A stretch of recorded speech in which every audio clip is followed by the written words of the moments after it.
Hello students, last वाली class में हम लोगों ने रेक्टिफायर का इंट्रोडक्शन वाला पार्ट कर लिया था और ये जान लिया था कि रेक्टिफिकेशन का मतलब है एसी का डीसी में बदले जाना।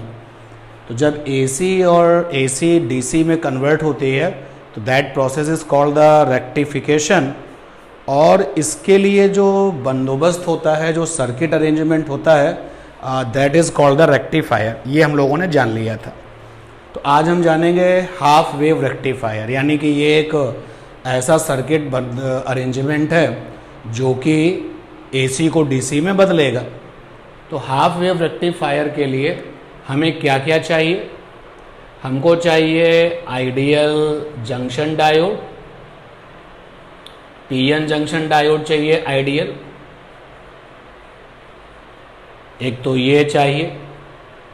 दूसरा हमको चाहिए लोड रेजिस्टेंस। लोड रेजिस्टेंस को हम RL से लिखेंगे। और तीसरा हमको चाहिए step down transformer. Step down transformer. ये तीन चीज़ें चाहिए हाफ वेव रेक्टिफायर का बंदोबस्त सर्किट तैयार करने के लिए। अब एक क्वेश्चन यहाँ पर आपके दिमाग में हो सकता है कि आ रहा हो, तो मैं क्लियर कर दूं कि आइडियल पीएन जंक्शन डायोड क्या होता है। Ideal PN junction diode means, क्या मतलब है आइडियल पीएन जंक्शन डायोड का? तो आंसर है कि भाई ideal PN junction diode is a diode जिसमें 0 ओम रेजिस्टेंस होता है फॉरवर्ड बाइसिंग में और इनफाइनाइट ओम रेजिस्टेंस होता है रिवर्स बाइसिंग में।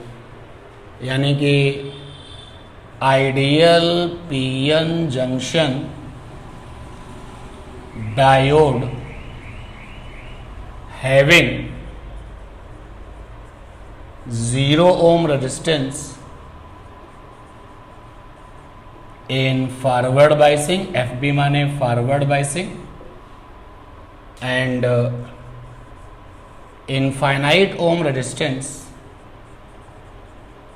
in reverse biasing। ये तो डेफिनेशन है, बट इसका मतलब ये हो गया कि फॉरवर्ड बाइस में उसका रेजिस्टेंस इतना कम होता है कि हम काउंट ही नहीं करते, और रिवर्स बाइसिंग में इतना ज़्यादा होता है कि हम उसको जो है इनफाइनाइट काउंट करते हैं, क्योंकि प्रैक्टिकली इनफाइनाइट ओम रेजिस्टेंस तो पॉसिबल नहीं है। तो ये तो हो गया आइडियल पीएन जंक्शन डायोड का मतलब।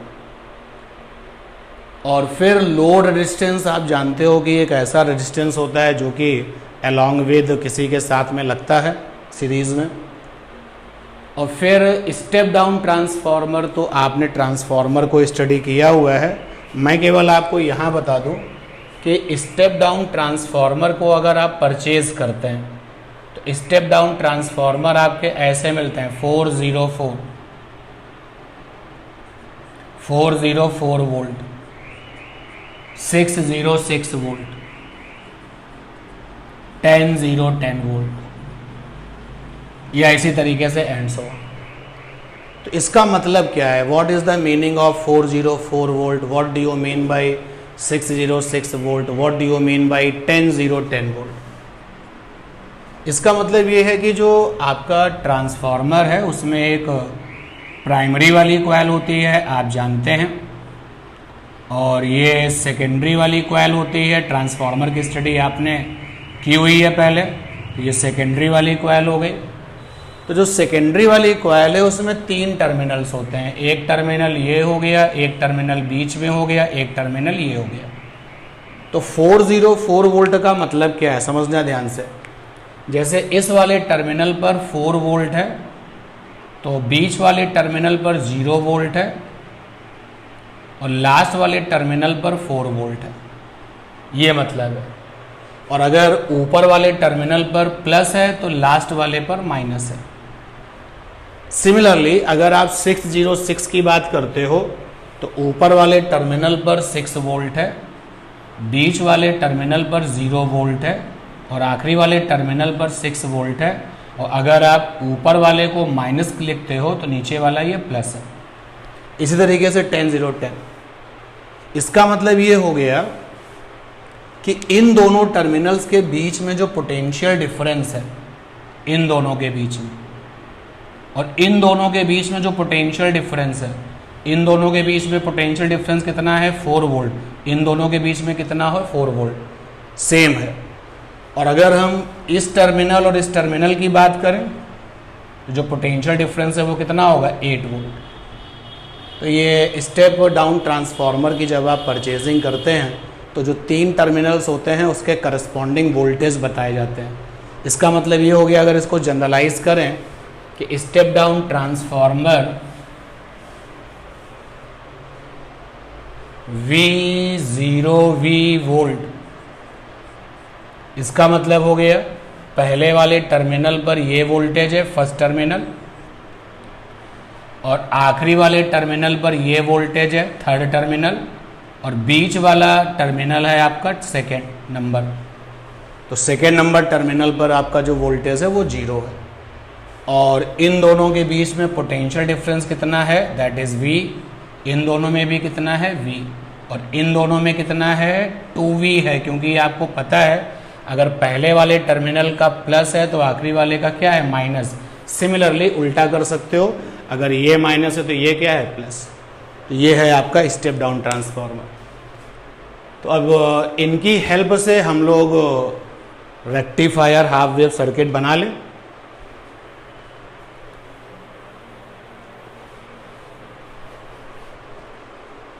तो सबसे पहले हमारे पास में स्टेप डाउन ट्रांसफार्मर हो गया, ये इसका प्राइमरी, यहाँ पे वोल्टेज लगाया जाता है प्राइमरी के किनारों पर वोल्टेज, और ये हो गया आपका सेकेंडरी। सेकेंडरी में 3 टर्मिनल हैं, ये 3 टर्मिनल है।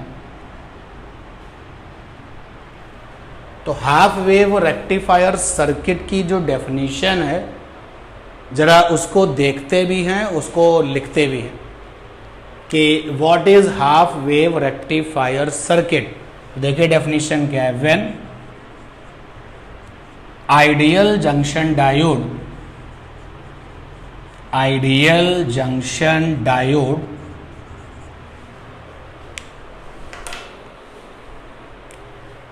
along with load resistance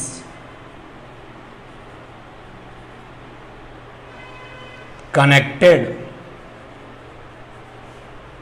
across any 2 terminals, any 2 terminals of secondary coil of step down transformer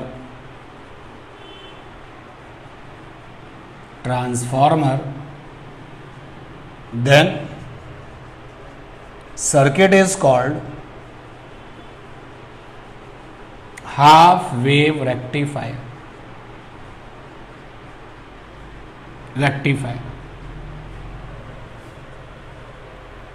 तो कोई भी 2 टर्मिनल सेकेंडरी के लेने हैं। चलो पहले हम इसको ले लेते हैं, ये टर्मिनल और ये टर्मिनल, कोई भी 2 लेने थे। तो हमने 2 टर्मिनल ले लिए और इस टर्मिनल पर जंक्शन डायोड कनेक्ट कर दिया। ये रहा junction diode along with load resistance RL। ये लीजिए हाफ वेव रेक्टिफायर सर्किट बन गया। जो सर्किट हमने बनाया है उसमें जो टर्मिनल हमने इस्तेमाल किए हैं वो आपको दिखाई दे रहे हैं, जिसका इस्तेमाल नहीं किया उसको कहा जाएगा वो ओपन है। यानी कि इस वाले सर्किट में जो तीसरा टर्मिनल है दैट इज ओपन। तो कोई भी 2 टर्मिनल आप ले सकते हो। चलिए इस बार जो है चेंज करते हैं और 2 टर्मिनल लेते हैं, और 2 टर्मिनल में से हमने बीच वाले को नहीं लिया। जिस टर्मिनल को नहीं लिया वो ओपन है, यानी वो काम नहीं कर रहा टर्मिनल।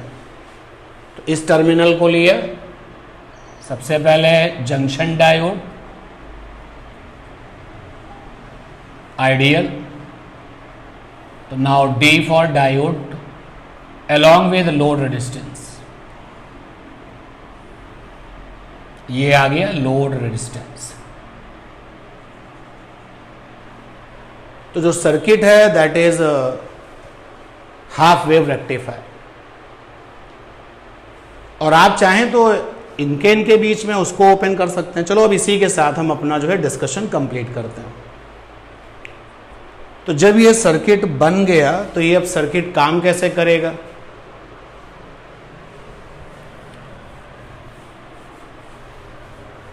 जो ट्रांसफॉर्मर की सेकेंडरी वाली कॉइल है, जैसे यहाँ पे प्लस पोलैरिटी है तो यहाँ क्या होगी? माइनस।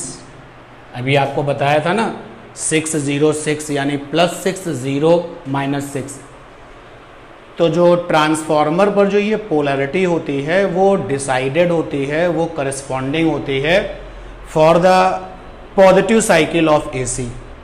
मतलब ये जो पोलैरिटी हमने यहाँ बना दी है कि ये प्लस है और ये माइनस है, तो ये सोच करके बना दी है या ये सोच करके बनाई गई होती है कि इस सेकेंडरी के अक्रॉस में पॉजिटिव हाफ साइकिल है AC का।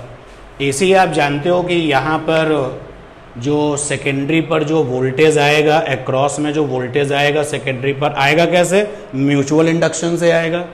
भाई प्राइमरी में जो वोल्टेज लगाई उससे सेकेंडरी पर जो वोल्टेज आई, सेकेंडरी पर जो वोल्टेज आएगी दैट इज अल्टरनेटिंग, वो अल्टरनेटिंग होगी। ट्रांसफॉर्मर आपने पढ़ा हुआ है, क्योंकि हमें जो है डिस्कशन करना है इस वाले हिस्से को, इस वाले हिस्से को ज़्यादा ही डिस्कशन करना है। तो ऐसा करते हैं कि ये प्राइमरी वाला पार्ट हम हटा दे रहे हैं। अब चूंकि ये वाला टर्मिनल ओपन है तो इसको हम चाहें तो अब ना दिखाएं, अगर दिखाते हैं तो भी कोई समस्या नहीं, तो हमने इसको हटा दिया। तो यहाँ पर सेकेंडरी के किनारों पर, यानी ये जो सेकेंडरी के ये किनारे हैं, इन पर वोल्टेज आई, तो जो वोल्टेज आई वो अल्टरनेटिंग होगी, ये अल्टरनेटिंग होगी जो वोल्टेज आ रही है।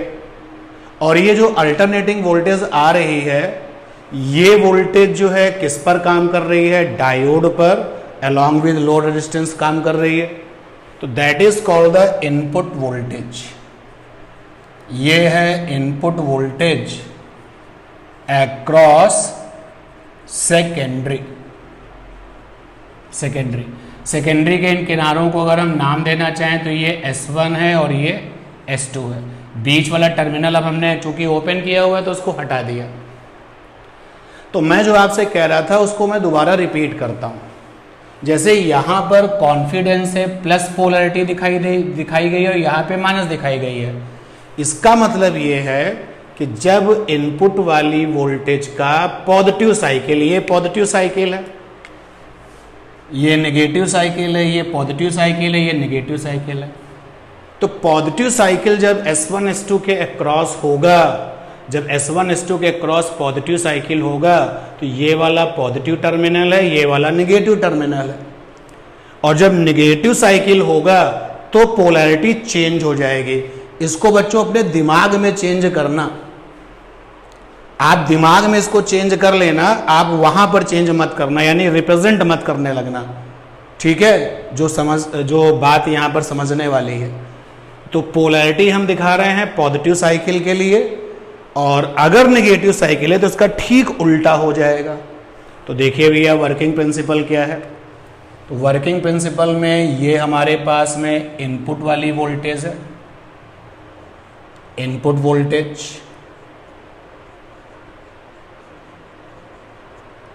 Corresponding current alternating. तो input voltage corresponding current alternating nature की है ये। ऐसा करते हैं, इसको जनरलाइज कर देते हैं, that is input.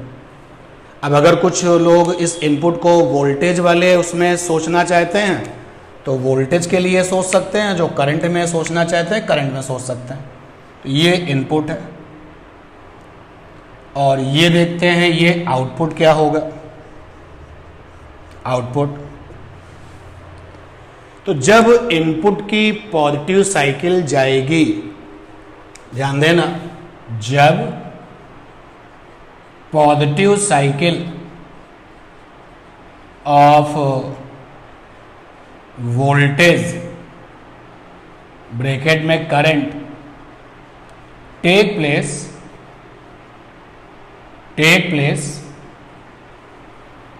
across S1 S2, then S1 is at positive और S1 अगर पॉजिटिव है तो ये जो जंक्शन डायोड का ये P साइड होता है और ये N साइड होता है, यानी जो पॉजिटिव साइड है किससे जुड़ गई है, प्लस से। तो when positive cycle of voltage current take place across S1 S2, then S1 is at positive and S2 is at negative. तो जो S2 है वो नेगेटिव हो गया, तो देखो ये नेगेटिव किससे जुड़ा हुआ है, लोड के साथ में। ये N साइड नेगेटिव से जुड़ गई है डायोड की और P साइड प्लस से जुड़ गई है, यानी कि जो डायोड है वो कैसा है, फॉरवर्ड बाइसिंग में है। तो when positive cycle of voltage take place across S1 S2, then S1 is at positive and S2 is at negative, और इसलिए therefore diode D become in forward bias, FB माने फॉरवर्ड बाइस या forward biasing. So current take place,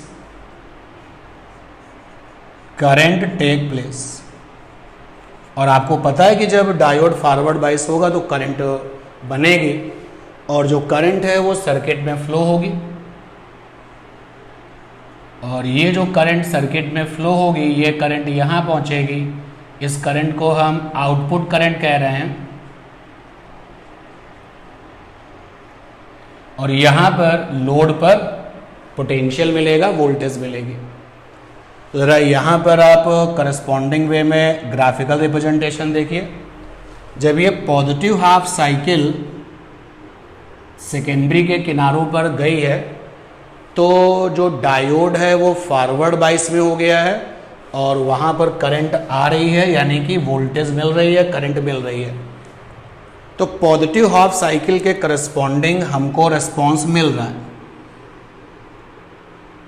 और response कैसा होगा, nature तो जो है वेरिएबल वाली होगी ना। आप देखो ना कि यहाँ पर जो है इनपुट वाली सप्लाई जो है टाइम के साथ वेरी कर रही है। जब इनपुट वाली सप्लाई टाइम के साथ वेरी कर रही है तो जो करस्पॉन्डिंग जो आउटपुट है वो भी क्या करेगा, वेरी करेगा। तो देखिए ये मैंने पॉजिटिव हाफ साइकिल का आउटपुट बना दिया। अब जब ये नेगेटिव हाफ साइकिल आएगी, be alert, negative half cycle, जितना मैंने बोर्ड पर काम किया है उतने हिस्से को आप अच्छे से देख लीजिए, स्क्रीनशॉट ले सकते हैं आप, वीडियो को पॉज करके जो है इसको अपना नोट भी कर सकते हैं, क्योंकि आगे जो काम होगा that will be different in polarity. चलिए मूव करते हैं आगे। अब ये जो नेगेटिव हाफ साइकिल है, तो जब नेगेटिव हाफ साइकिल होगी तो मैंने क्या बताया, पोलैरिटी बदल जाती है, बट आप यहाँ पे उसको बदला हुआ मत दिखाओ, वो ऑलरेडी नेगेटिव है ना, यहाँ तो साइन लग चुका है ना, तो वहाँ क्यों चेंज करोगे। तो अब जब नेगेटिव हाफ साइकिल गई तो देखो ये पॉइंट क्या बनेगा, इसमें चेंज करते हैं। तो when negative cycle of voltage current take place across S1 S2, then S1 जो है वो नेगेटिव पोलैरिटी पर होगा और जो S2 है वो पॉजिटिव पोलैरिटी पर होगा। समझने वाली बात है, हम यहाँ चेंज नहीं कर रहे डायग्राम में। S1 नेगेटिव पर होगा, यानी P वाला साइड किससे जुड़ जाएगा, नेगेटिव से, और S2 पॉजिटिव पर होगा, N वाला साइड किससे जुड़ जाएगा, पॉजिटिव से। तो उस समय जो डायोड होगा वो किस में आ जाएगा, रिवर्स बाइस में आ जाएगा, रिवर्स बाइस में आ जाएगा। और so current not take place, इसलिए कोई करंट सर्किट में नहीं होगी, यानी इस इनपुट की नेगेटिव साइकिल के लिए आउटपुट कुछ मिला, आंसर है नहीं मिला, नथिंग, कुछ नहीं मिला। फिर इसी तरीके से जब आप पॉजिटिव साइकिल के लिए जाओगे तो आउटपुट आपको मिलेगा, और फिर आप नेगेटिव के लिए जाओगे तो आपको नहीं मिलेगा। तो वो जो नाम था कि what do you mean by half wave rectifier, क्योंकि ये सर्किट केवल पॉजिटिव साइकिल यानी कि एक साइकिल यहाँ से लेकर के यहाँ तक होती है, तो इस एक साइकिल में आधे का रेक्टिफिकेशन कर रहा है और आधे का नहीं कर रहा है, that is why it is called half wave rectifier. और ये प्रोसेस लगातार चलता जाएगा और आपको हाफ वेव रेक्टिफिकेशन मिलता जाएगा। और ये जो हाफ वेव रेक्टिफिकेशन आपको मिला है, इसमें कुछ क्वेश्चंस और आते हैं, ज़रा उन पर ध्यान देना। ये तो सर्किट का पूरा डिटेल था कि हाफ वेव रेक्टिफायर में जब पॉजिटिव साइकिल गई है, जब हाफ वेव रेक्टिफायर में जब पॉजिटिव साइकिल गई है, तो आपको ये बताना है कि जिस समय पॉजिटिव साइकिल गई है उस समय डायोड पर कितना वोल्टेज है और लोड रेजिस्टेंस पर कितना वोल्टेज है। क्वेश्चन मैं लिख देता हूँ कि during positive half cycle, during positive half cycle in half wave rectifier, HWR, H for half, W for wave, R for rectifier। तो during positive half cycle of HWR calculate voltage कह दो या potential कह दो, across diode is D and load resistance को हम RL से लिखते हैं। तो जिस समय पॉजिटिव हाफ साइकिल है उस समय हमको जो है ये कैलकुलेशन करनी है। तो देखिए ये जो डायग्राम मैंने अभी बना रखा है, हटाया नहीं है, ये पॉजिटिव हाफ साइकिल का ही था जिसमें करंट जा रही थी। जो ये करंट जा रही थी दैट इज आउटपुट करंट, ये आउटपुट करंट है। तो डायोड पर वोल्टेज, तो वोल्टेज अक्रॉस डायोड यानी कैपिटल D, तो ये हो गया V, D फॉर डायोड, क्या होगा IR, ध्यान देना, I फॉर करंट, तो वो तो है यहां पर,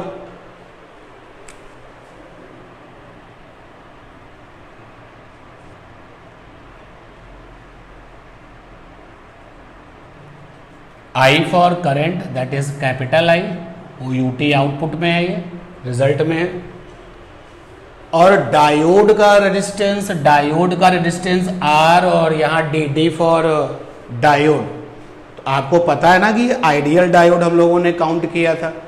तो फॉरवर्ड बाइसिंग में जब पॉजिटिव हाफ साइकिल होती है तो पॉजिटिव हाफ साइकिल में डायोड कैसा होता है, फॉरवर्ड बाइस में होता है, और फॉरवर्ड बाइस में उसके पास रेजिस्टेंस कितना होता है, 0। यहाँ हो जाएगा 0 एंड दैट इज 0। तो जिस समय पॉजिटिव हाफ साइकिल काम कर रही होती है हाफ वेव रेक्टिफायर में, तो डायोड के अक्रॉस में जो वोल्टेज होता है वो 0 होता है, आंसर आ गया। और लोड पर कितना वोल्टेज होगा, लोड रेजिस्टेंस पर, तो यानी वोल्टेज या फिर आप कह सकते हो पोटेंशियल। तो यहाँ पर फंडा लगाओगे लोड पर, तो ये हो जाएगा एक बार फिर से फंडा IR, तो I for I out, R for RL, L for load, तो ये वोल्टेज हो जाएगा लोड के अक्रॉस। फिर सेम यही क्वेश्चन, लेकिन अब नेगेटिव साइकिल में जाना है। सेम प्रॉब्लम है, नेगेटिव साइकिल में जाना है। तो आप इसी सेम प्रॉब्लम को नेगेटिव साइकिल के लिए भी देखेंगे। इस क्वेश्चन को और उसके करस्पॉन्डिंग आंसर को आप अच्छे से देख लीजिए तब तक।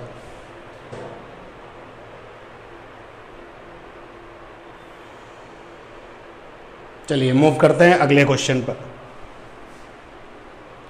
ड्यूरिंग नेगेटिव हाफ साइकिल,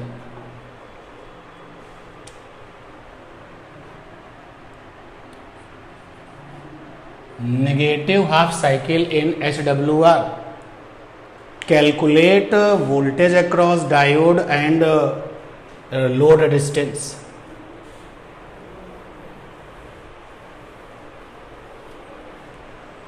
तो एक बार डायग्राम बना लेते हैं। ये डायोड था,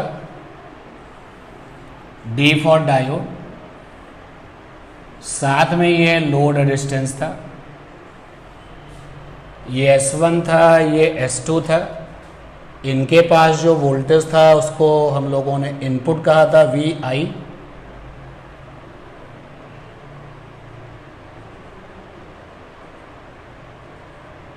D फॉर डायोड। अब जब नेगेटिव हाफ साइकिल था तो रिवर्स बाइस मामला था। अब यहां से मूव करें अगर हम, तो देखो यहां पे कितना वोल्टेज होगा, तो डायोड पर वोल्टेज चाहिए VD प्लस लोड रेजिस्टेंस पे कितना वोल्टेज होगा 0, क्योंकि जहां करंट ही नहीं होगी वहां वोल्टेज कैसे आएगा। तो रेजिस्टेंस में तो कोई करंट है ही नहीं, इसलिए वोल्टेज क्या हो जाएगी 0।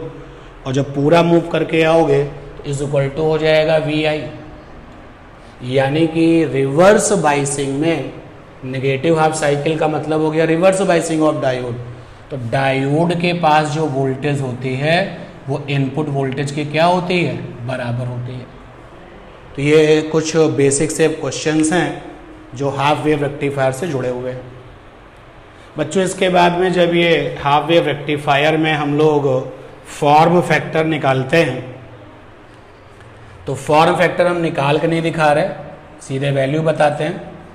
Form factor capital F of HWR half wave rectifier, तो ये निकल के आता है 1.57।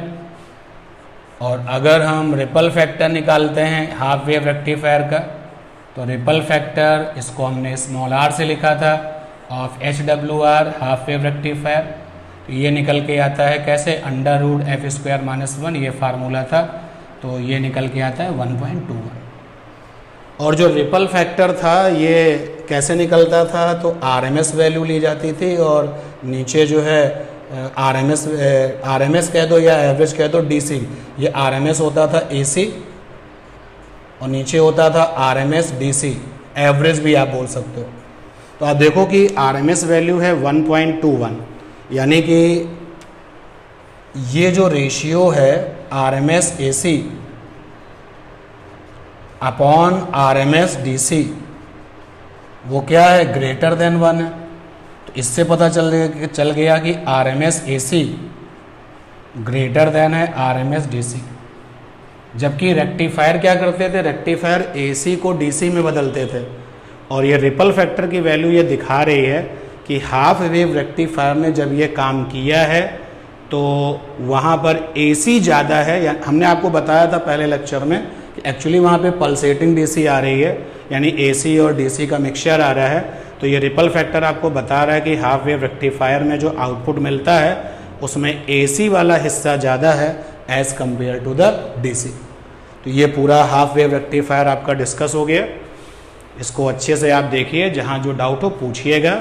And next one will be full wave rectifier, जो कि इसी से काफ़ी कुछ मैच किए करेगा। तो मिलते हैं आपसे अगली क्लास में।